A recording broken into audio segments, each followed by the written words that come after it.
ബാൻഡിന്റെ പെർഫോമൻസിലും ഒരു തരി പോലും ഓഡിയോ ക്വാളിറ്റി നഷ്ടം വരാതെ പ്രേക്ഷകരിലേക്ക് ഞങ്ങൾ എത്തിച്ചുകൊണ്ടിരിക്കുന്നത്, ഞങ്ങളുടെ ക്യാമറ ടീമുകൾ ആ ദൃശ്യങ്ങൾ പ്രേക്ഷകരിലേക്ക് എത്തിച്ചുകൊണ്ടിരിക്കുന്നത് ഏഷ്യയിലെ ഏറ്റവും വലിയ AR VR XR സ്റ്റുഡിയോയിൽ നിന്നും റിപ്പോർട്ടർ 14ാം വർഷത്തിലേക്ക് കടക്കുന്ന ഈ വേളയിൽ ഞങ്ങളുടെ സഹപ്രവർത്തകൻ, ഞങ്ങളുടെ പ്രിയ സഹോദരൻ ഫ്രെഡി എസ് പ്രേക്ഷകർക്കൊപ്പം ചേരുന്നു. Freddy, good evening.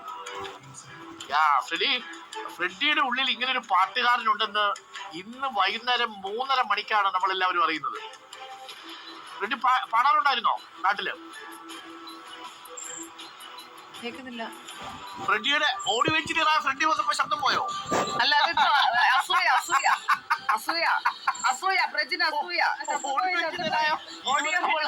തള്ളിക്കൊണ്ടിരിക്കുകയായിരുന്നു. കൂടെയുള്ളവർ പണി കൊടുത്താൽ വേണ്ട. ഫ്രെഡിയെ കുറിച്ചൊന്ന് പറയൂ. ഫ്രെഡിയുടെ നാട്, ഫ്രെഡി എവിടെയാ പഠിച്ചത്? എന്റെ നാട് ആലപ്പുഴയാണ്. ഞാൻ പഠിച്ചത് ആലപ്പുഴ തന്നെയാണ്. ഡിഗ്രി കംപ്ലീറ്റ് ചെയ്തത്. ഇപ്പൊ കേക്കാം വലതുവശത്തുനിന്ന്. ഞാൻ ഡിഗ്രി കംപ്ലീറ്റ് ചെയ്തത് ആലപ്പുഴയിൽ നിന്നാണ്. സൗണ്ട് എഞ്ചിനീയറിംഗ് ചെയ്തത് തൃശ്ശൂരിൽ നിന്നാണ്. ആലപ്പുഴയിൽ എടുക്കുന്ന എന്തിലും ഒരു കലയുണ്ട് എന്നാണ്. ഒരു കല്ലെടുത്താൽ പോലും അതൊരു മുത്തായിരിക്കും എന്നാണ് പൊതുവെയുള്ള വിശ്വാസം. അപ്പം അല്ല, ഇന്നത്തെ ദിവസം എത്ര ആലപ്പുഴക്കാരാണ്? പാലക്കാടുകാരും ഉണ്ട്. രഞ്ജിൻ പാലക്കാടാണ്, ശ്രീനാഥ് പാലക്കാടാണ്, ഞാൻ പാലക്കാടാണ്. അറിയില്ലേ? അതുകൊണ്ടാണ് പറഞ്ഞത്. ഔദ്യോഗികമായി അങ്ങനെയല്ല, പാലക്കാട് പിന്നെ നമുക്ക് നേരിട്ട് നമ്മളൊരു സ്ഥലത്ത് ജനിക്കുന്നു എന്നതല്ല, നമ്മൾ ഏത് സ്ഥലത്തുകാരനായി, ഏത് സ്ഥലത്തുള്ള ആളെയാണ് കല്യാണം കഴിക്കണം, അതാണ് പ്രധാനം. ഏത് സ്ഥലത്തുള്ള ആളെയാണ് കല്യാണം കഴിക്കുന്നതാണ് പ്രധാനം അദ്ദേഹത്തിന്. ഉണ്ണി മനസ്സ് അത് പറയാൻ പറ്റില്ല. രണ്ടുപേരും ആലപ്പുഴ അല്ലേ? സന്ധ്യ ആലപ്പുഴ. ഓക്കെ, അപ്പൊ നമുക്ക് ഫ്രെഡിയുടെ പാട്ടിലേക്ക് ഒന്ന് പോയി വരാം. ഫ്രെഡി, അപ്പൊ ശരി, ഉഷാറാക്കിക്കോളൂ.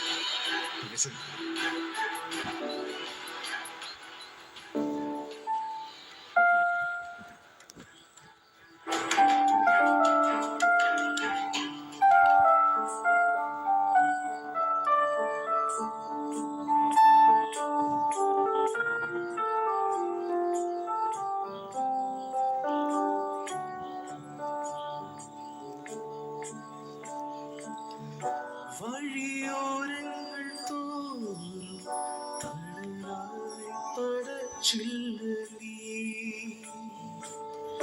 കുടയായി മാറാതെ തോരാതെ പീകി, തുഴയോരങ്ങൾ പോൽ നിൻ കടവത്തൊന്നു ഞാൻ തൊട്ടുമില്ലേ, കാറ്റേ ചിന്നയിതിൽ വീശണി കാരേ ഇരയിതിൽ തീരണില്ലേ, തീരമിതിലോളങ്ങളോളങ്ങളായി നീ വരൂ,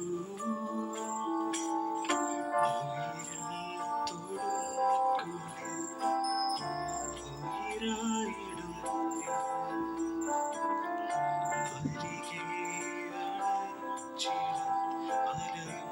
ചുടുകാറ്റിനു കൂട്ടിടയ ഒരു നാൾ കിരക്കുടിരിൽ ചെന്നടയുമിരുനിലാരയാ ആരും കാണാ ഹൃദയതാരമതിൽ ഉരുകി നാം ആരും കേൾക്കാം പ്രണയജാലകഥ പലവൊരു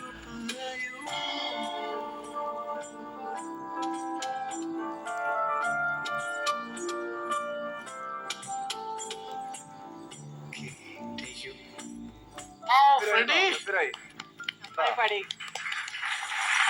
ഫ്രെഡിയുടെ മ്യൂസിക് ബാൻഡ് സാറേ, അരുൺ സാറ് തീർന്നു. അരുൺ സാറിന്റെ കാലം കഴിഞ്ഞു. ഫ്രെഡിക്ക് ഫാൻസ് ആയി. സൂപ്പർ ഫ്രെഡി സാർ, അടിപൊളി എന്ന് പറഞ്ഞ അൻസിയാമോൾ. അൻസിയാമോളിന്റെ ഒരു ഹായ് വന്നിട്ടുണ്ട്. സൂപ്പറാണെന്ന് പറയുന്നുണ്ട് ഫ്രെഡി. മാത്രമാണ്, ഒരു സൂചന മാത്രമാണ്. അൻസിയ. അപ്പോൾ ഒരു ഫ്രെഡി, അപ്പൊ ഗംഭീരമായിരുന്നു. നമ്മുടെ ഡിപ്പാർട്ട്മെന്റ് പോലെ, ഓഡിയോ ഡിപ്പാർട്ട്മെന്റ് പോലെ തന്നെ നല്ല ഗംഭീര പ്രകടനമായിരുന്നു ഫ്രെഡിയുടേതും.